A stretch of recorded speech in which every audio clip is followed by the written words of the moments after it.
her thigh and swam closer. Thousands of jellyfish floated in a vast web, their tentacles intertwined so closely that not even a hermit crab could slip through their embrace. She looked for a spot with fewer tendrils and readied her blade. "Maybe we can cut a hole."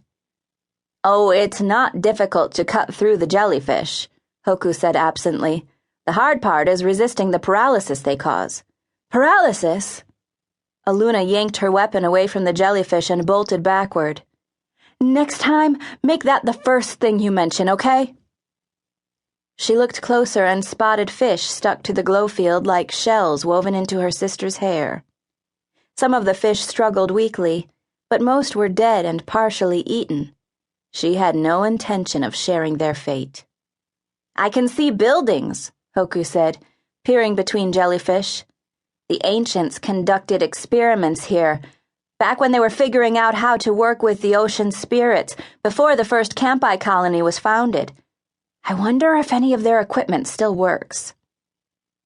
Aluna squinted through the tendrils, careful to keep her distance. A cluster of barnacle-covered domes sat in the middle of the glow field, silent and serene.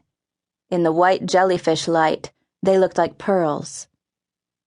"Sarah Jennings must have come here," Aluna said wistfully.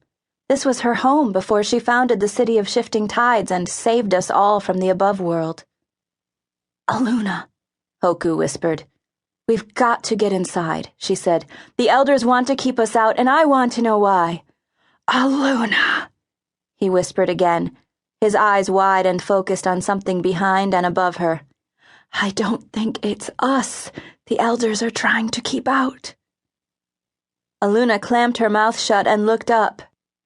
She felt the water grow cold as the deadliest predator in the ocean glided a few meters above their heads. Pointed snout, black pebble eyes pressed into pale flesh, rows of sharp teeth still trailing scraps of meat from its last meal.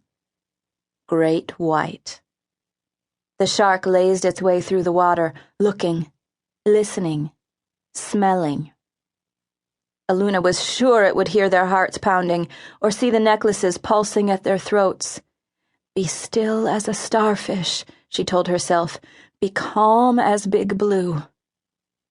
The shark glided over them and zigzagged around the curve of the glow field as if it were searching for an entrance. When the creature was almost out of view, Hoku kicked his feet against the current to maintain his position. It was a small, unconscious move. He probably didn't realize he'd even done it. But Aluna noticed, and the great white did, too. The shark twisted sharply, attracted to the sudden motion. In one moment it was swimming away, and in the next it was streaking through the water right at Hoku. "Swim!" Aluna yelled, but he didn't move. His arms drifted at his sides, his legs hung useless below him. He just stared at the shark.